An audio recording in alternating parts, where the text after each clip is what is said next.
Hello and welcome to the transcription explanation of this design, which I'm rather proud of for combining a relatively long quote plus a first, middle, and last name for a upper shoulder design where I'm wanting the bigger circle to be kind of up on the round part of your deltoid muscle here and then kind of tapering down towards the elbow is where I have envisioned this design being tattooed.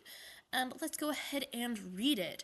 So this script is read starting at the bottom and going counterclockwise, and that pattern repeats for all of the words inside a sentence as well as all of the letters inside a word. And to find our start, there is a little handy dandy start marker, which is right down here. So this is our start marker, and it's kind of like a little eyeball with a string coming off of it. So you follow the circle and you go around counterclockwise like a time traveler going back in time on that. So here's our first letter, and it is a shallow divot, like a bite taken out of a cookie. And because this is 50% or less of a circle, that means we're going to go down to our third row. And then we're going to figure out what column it's in by counting up the modifiers on it. And this one has some lines ending on it, specifically 1, 2, 3 lines terminating or ending on it, and that puts us in the 3-line column.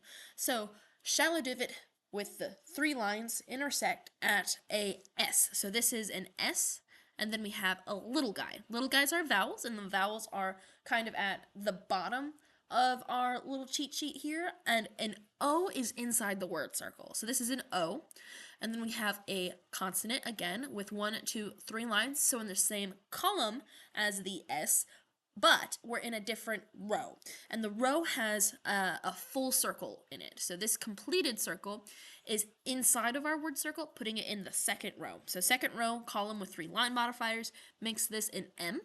And then in the middle of it, we have another little guy, another little vowel, and that vowel is centered. So if we look at our vowels, an E is in the central position with no lines coming off of it. And if we follow that vowel up to the top, where there's the E inside the M, it is centered. I'm actually gonna go over here real quick to my main guide where I have my vowels color-coded, and E is that red one. So the red one is in the middle of all of our consonants. So this E is inside the middle of our M stem there. And let's go back over here. And we have our first word read, which is the word sum. And then we have this word. It starts with another consonant with 2 line modifiers. So it's right next to the M, except with only 2 lines instead of 3, so that would be a P.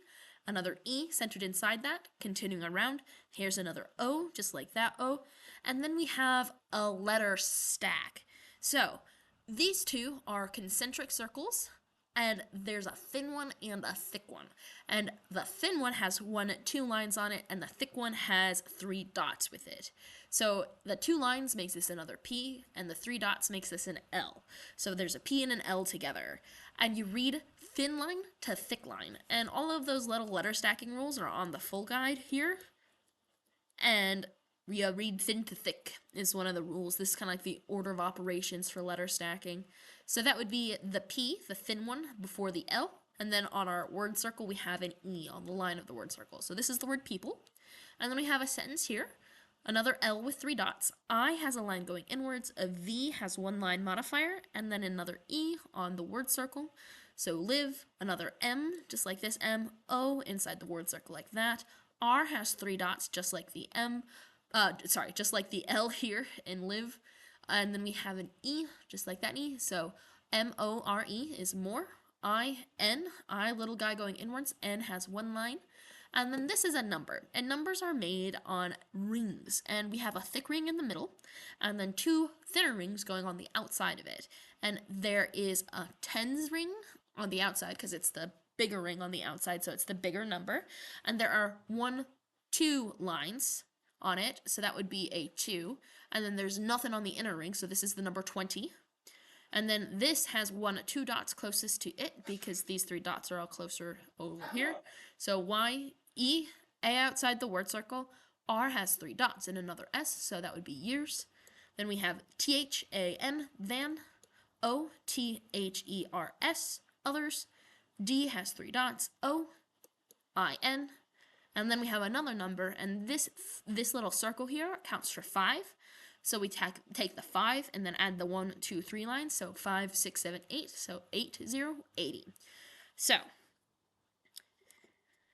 altogether, this sentence chunk says, some people live more in 20 years than others do in 80. And then in this sentence, we have another little start marker, and instead of each of the words being their own little circle, they're split around on a big word circle with gaps between the words, which is a way to make this nice shape that kind of has a different flow, makes it a little less samey and a little bit more artistic. Plus, it compacts a lot of words into a relatively small space. So we have an I, then we have a shallow divot with nothing, and a shallow divot with 3 lines stacked, so TS.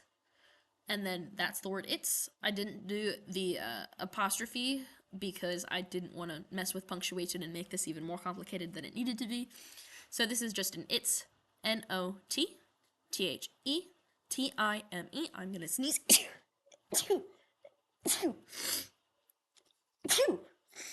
Oofda. It's not the time, T-I-M-E, T-H-A-T-M-A-T-T-E-R-S, comma. This is a sentence circle. You can have punctuation on the sentence circle. A comma is filled in. So we have the filled in comma there. I, another TS. So this is done exactly the same as this. It's T-H-E-P-E-R-S-O-N. And even though this O is on the R, you always read consonants before vowels unless the vowels have a slash through them. So this is an R-S-O stack because the thin one is the R, the thick one is the S, and then those are the 2 consonants before the vowel, which is at the end. So it's P-E-R-S-O, and then another N ending us off. So it's not the time that matters, it's the person. And then we have our name here. First name down here at the bottom, because going bottom counterclockwise again. And this is a J because you have no lines actually ending on it. These 3 lines all pass through it, so does this 4th one from the U. So J, and then a U with a line going outwards. An S has 1, 2, 3 lines on it. A T has nothing. And then an I has a line going inwards. And then an N. So Justin, then a W. A is positioned outside of our word circle. So if we were to imagine this line continuing through on this W, it would be like not going through the middle of our vowel because the vowel's outside that path.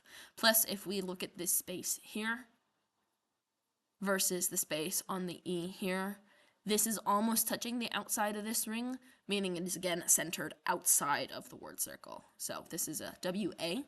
Y-N-E, or Wayne, and then we have an H-O-F-F-M-A-N, a double N, because this is a double circle.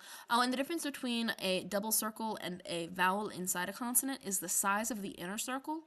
I tend to leave as little space as possible, yet enough for it to still be visible and used in a tattoo between our double letters, whereas something like this, there is a bigger gap between our 2 concentric circles. So this is a double N, where this is an M-E.